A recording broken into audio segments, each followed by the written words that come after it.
I want to show you how to come up with some mathematical models similar to your assignment using some data. So I've got some data here and I labeled them X and Y, and I want to go ahead and put these into my lists L1 and L2 in the calculator. It makes it so easy. So I'm going to use my stat menu. So let me arrow up. So I hit stat and then edit. So I go ahead and just hit stat enter. So enter. I have values in L1 and L2, so I want to arrow up to the L1 name, see everything's there. So I hit clear and then the enter button. Arrow over to L2, I'll do the same thing, up to the name, so everything's listed here, clear, and then enter. I'm going to arrow over so that I see L1 here and I'm in the first blank, and I'm going to go ahead and just enter in these data values, 1, 2, 3, 4, 5, 6, 7. 5, 6, 7. And then I'm going to do the same with L2. And L2 are my Y values, so 0.5, 2.6, 3.6, 4.5, 4.9, 5.4, and 5.7.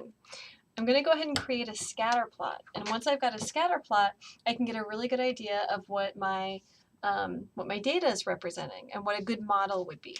So to get to my stat plot, I'm going to use, see it says stat plot right here above the Y. So I'm going to go second, stat plot.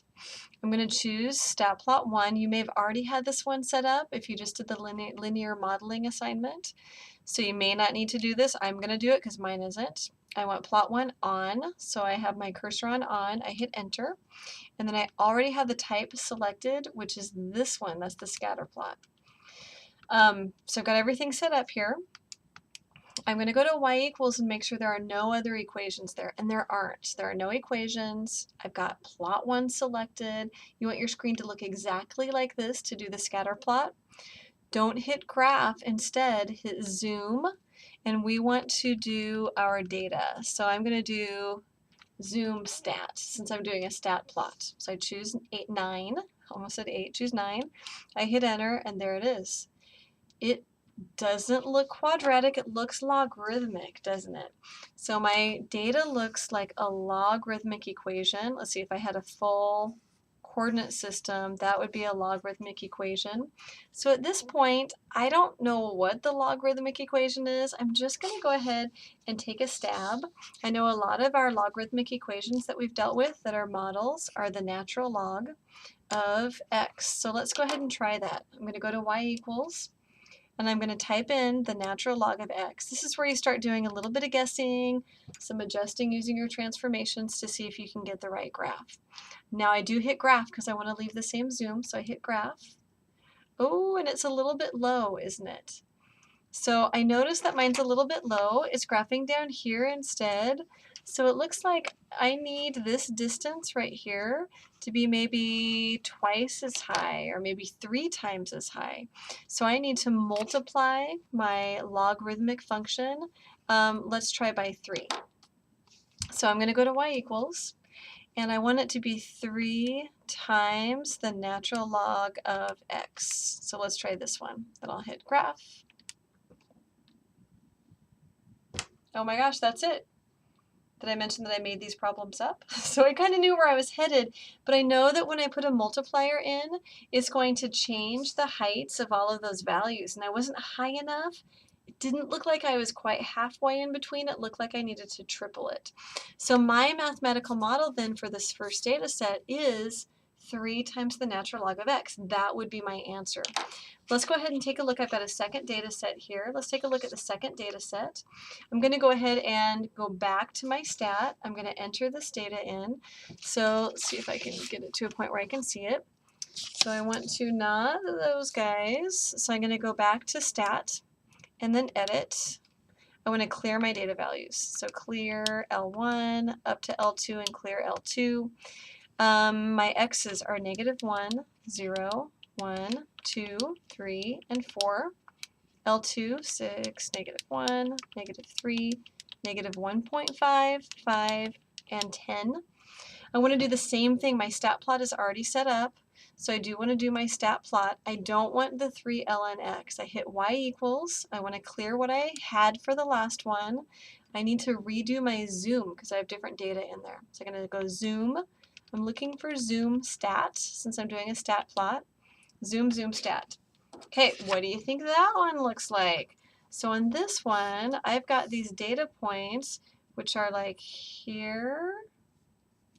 It looks quadratic, doesn't it? So this one looks quadratic.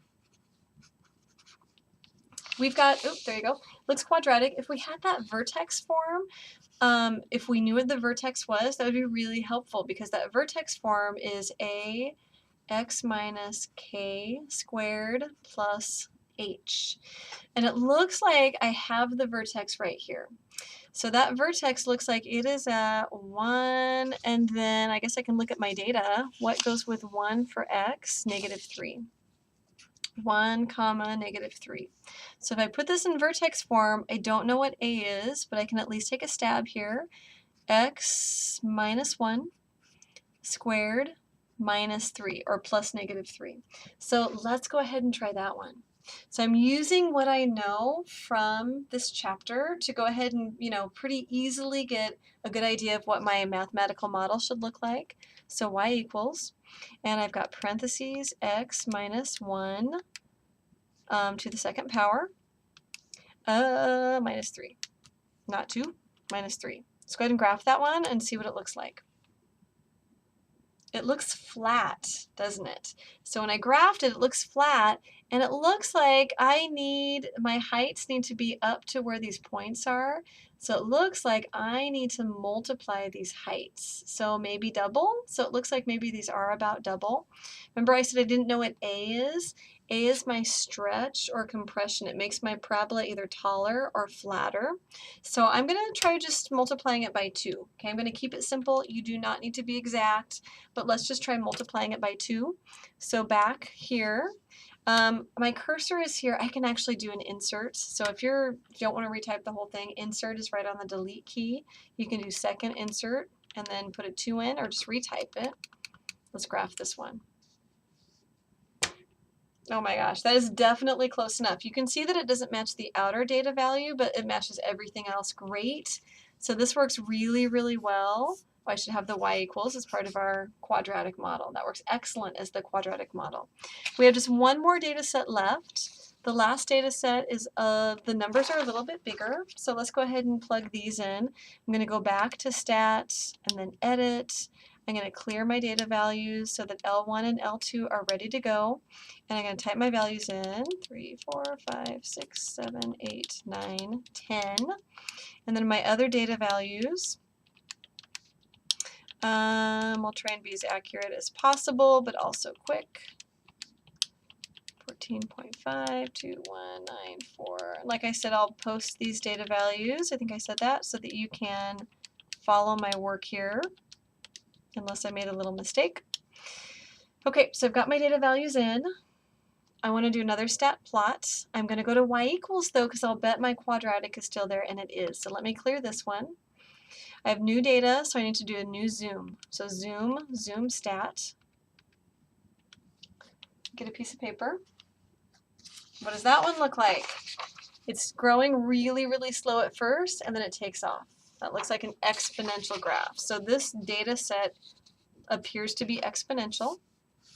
Okay, starts out growing slowly, and then it takes off. So it looks like I've got an exponential data set.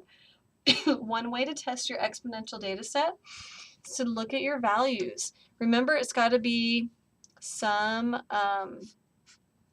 it's going to be x to some, oh, not x, it's going to be, that should be my exponent. So I need some number here to the x power.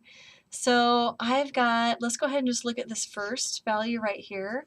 This is x equals 1, y equals 3.1, and my model says that, let's see, you can't see that, that y equals something to the x power.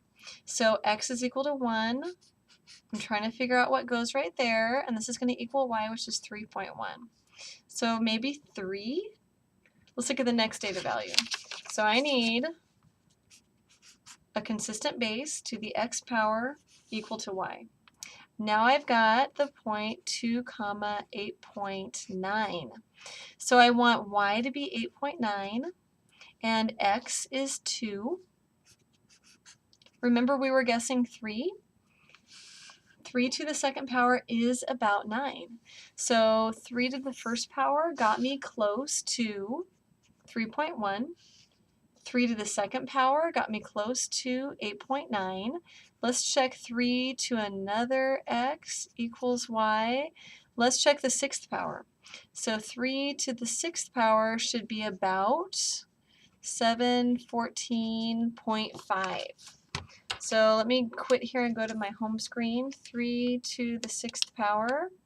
And it's 729. It's really close. So it looks like if I use a base of 3, and I put my x's up in the power, those are going to equal my y values. So my exponential guess is going to be 3 to the x equals y. Remember, these don't have to be perfect. You can see why I gave you a lot of data values for this one. It's a little easier to come up with what those guesses are if you've got some data values to test. Okay, let's test it. So y equals 3 to the x is our guess. Let's go ahead and graph that one. Crossing our fingers. Beautiful, beautiful. It goes right through those data values. So our exponential function, which has a number for the base and x for the power, is 3 to the x equals y.